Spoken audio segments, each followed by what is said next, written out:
alhamdulillah hampir ada MOU karena beberapa waktu yang lalu Pak Bupati itu sudah mengirim surat secara resmi kepada Rektor UGM permohonan untuk mengadakan MOU atau kerjasama, dan itu ternyata disetujui oleh Rektor UGM, dan kemudian Rektor UGM sudah membalas surat itu, dan ini masih proses untuk penandatanganan MOU.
Dengan Ibu siapa, dari mana, tadi kegiatannya mohon dijelaskan dengan singkat Bu, barangkali bisa dimulai.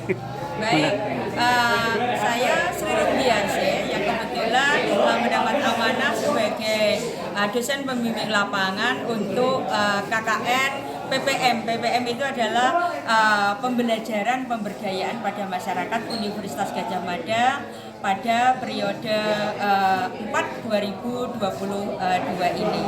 Nah, adapun tema secara garis besar yang diusung untuk pelaksanaan KKN di unit Sindangwangi yang terdiri dari 3 desa, yaitu Desa Jeruk Leet, kemudian Desa Bantar Agung, dan Desa Lewelaja, itu adalah pengembangan potensi potensi lokal ya, kaitannya dengan ekowisata dan pertanian. Mengapa ya? Karena untuk wilayah Sindangwangi ini oleh pemerintah Kabupaten Majalengka sendiri itu sudah ditetapkan sebagai Kawit Wangi atau kawasan wisata Sindangwangi. Walaupun memang pada kenyataannya yang lebih dulu berkembang adalah Kecamatan Argapura, tetapi sejatinya dari sisi regulasi dari kebijakan dari pemerintah Kabupaten Majalengka sebetulnya yang digadang-gadang dari dulu adalah untuk kawasan Sindangwangi ini. Nah, di periode ini kita pusatkan di 3 desa seperti yang tadi sudah saya sampaikan, tetapi ini bukan satu periode KKN, artinya KKN yang dilaksanakan oleh UGM di wilayah Kecamatan Sindangwangi ini adalah berkelanjutan. Jadi kita sudah melaksanakan KKN itu sejak tahun 2020. Setiap tahunnya adalah 2 periode, yaitu periode 2 dan periode 4 yang dilaksanakan. Kalendernya itu adalah sekitar, untuk periode 2 adalah bulan Juli sampai dengan Agustus, dan untuk periode 4 itu adalah akhir Desember sampai dengan awal Februari di tahun berikutnya. Dan ini yang saya sampaikan tadi, ini berkelanjutan, artinya nanti pada periode-periode yang akan datang itu juga masih akan tetap dilaksanakan KKN, tentu saja dengan tema-tema yang nanti bisa berkembang, disesuaikan dengan kebutuhan pemerintah desa, disesuaikan dengan kebutuhan pemerintah daerah, dan juga tentu harus disesuaikan juga dengan kebutuhan masyarakat seperti itu. Dan ini alhamdulillah hampir ada MOU karena beberapa waktu yang lalu Pak Bupati itu sudah mengirim surat secara resmi kepada Rektor UGM permohonan untuk mengadakan MOU atau kerjasama, dan itu ternyata disetujui oleh Rektor UGM, dan kemudian Rektor UGM sudah membalas surat itu, dan ini masih proses untuk penandatanganan MOU. Nanti kalau MOU itu sudah ditandatangani, nanti kemudian akan ditindaklanjuti untuk beberapa PKS atau perjanjian kerjasama yang tentu saja tidak hanya sebatas pada pelaksanaan KKN. Karena dalam MOU itu disebutkan ada 3 agenda, yaitu yang pertama adalah bidang pendidikan, kemudian yang kedua adalah bidang penelitian, dan yang ketiga adalah bidang pengabdian masyarakat. Nah, yang selama ini kami lakukan itu baru yang ketiga, yaitu pengabdian masyarakat dalam format KKN PPM. Kuliah kerja nyata, pembelajaran pemberdayaan masyarakat. Kedepan jika MOU itu sudah terwujud, maka kemudian bisa ada studi lanjut untuk mereka yang dari Kabupaten Majalengka, misalnya dari OPD, organisasi pemerintah daerah, untuk bisa studi lanjut S2, S3, dan sejenisnya. Juga untuk bidang yang kedua yaitu bidang penelitian, nanti juga bisa memungkinkan akan ada riset-riset yang itu bisa dikolaborasikan antara Pemuda Kabupaten Majalengka dengan Universitas Gadjah Mada.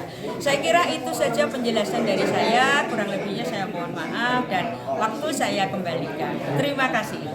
Pak Ko, barangkali ada sepatah dua patah kata atau harapan dengan adanya kerjasama dengan pihak UGM, terutama khususnya untuk Desa Jeruk Let, Pak. Terima kasih. Harapan kami di satu karena mungkin potensi yang ada di wilayah Jeruk Let sangat memungkinkan untuk diadakannya semacam riset. Alhamdulillah mendengar tadi apa yang dikatakan oleh Ibu Prof, ada kerjasama MOU antara pemerintah Pemda Majalengka dengan UGM itu sangat sebenarnya membanggakan saya khususnya sebagai kepala desa Jeruk Let karena ada istilah potensi yang perlu adanya riset yang perlu dilaksanakan kerjasama antara desa Jeruk Let dengan pihak UGM. Mungkin hanya itu, terima kasih.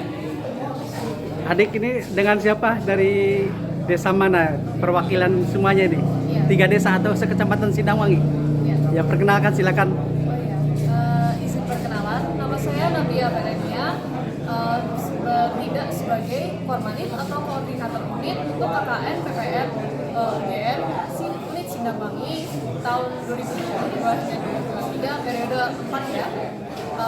Di periode ini kami mencakup 3 desa, yaitu Lewilajah, Jeruk Let, dan Bantar Agung. Untuk Jeruk Let sendiri terdapat 2 subunit atau 2 tim yang totalnya berjumlah 14 orang. Di Bantar Agung terdapat 1 tim yang berjumlah 9 orang dan Lewilajah 1 tim berjumlah 7 orang. Untuk kegiatan di Jeruk Let seperti yang disampaikan oleh Pak Gu dan juga Bu tadi, kegiatannya lebih ke mendampingi dan melengkapi sarana-prasarana ekowisata. Contohnya melengkapi sarana yang ada di Telaga Herang, pembuatan master plan desa wisata dan juga jalur sepeda, serta terjun ke pendidikan juga dengan mendampingi teman-teman SMA 1 Sindangwangi. Untuk Bantar Agung sebagai desa wisata juga melengkapi prasarana-sarana contohnya di Curug Ciputui dan Ciboarpas. Begitu juga dengan mendampingi melengkapi sejarah dan profil desa, lalu juga turun ke pendidikan dengan ke SD dan juga ke SMA 1 Sindangwangi.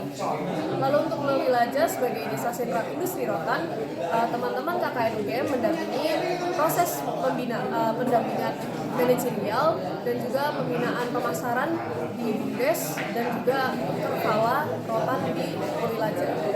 Seperti itu kegiatannya singkatnya sejauh ini. Kira-kira progresnya sudah berapa persen ini? Karena ini sudah hampir 30 hari berjalan, mungkin sekarang 27 hari berjalan, progresnya bisa dibilang alhamdulillah setengah tercapai, alhamdulillah 50% tercapai. Oh, sudah 1 bulan ya? 1 bulan. Nanti sampai kapan itu berakhirnya? Batasnya kami akan ditarik kemungkinan 4 Februari. Oke. Kesan dan pesan untuk khususnya Jeruk Let dan umumnya untuk Kecamatan Sindangwangi barangkali mungkin bisa disampaikan. Kalau dari teman-teman Jeruk Let, karena saya diturunkan di Lewilajah, saya hanya menyampaikan apa yang sudah diceritakan kepada saya. Teman-teman Jeruk Let sangat betah di sini, alhamdulillah.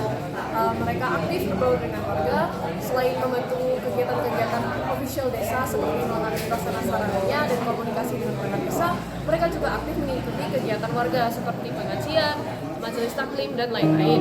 Alhamdulillah betah sekali. Untuk Sindangwangi secara umum memang sangat betah. Di sini mungkin yang menjadi potensial penghalang adalah bahasa, karena sayangnya periode ini tidak terdapat banyak ya teman-teman yang bisa berbahasa Sunda. Namun bahasa bukan menjadi penghalang besar untuk menciptakan koneksi dengan warga-warga desa. Oke, terima kasih Ibu.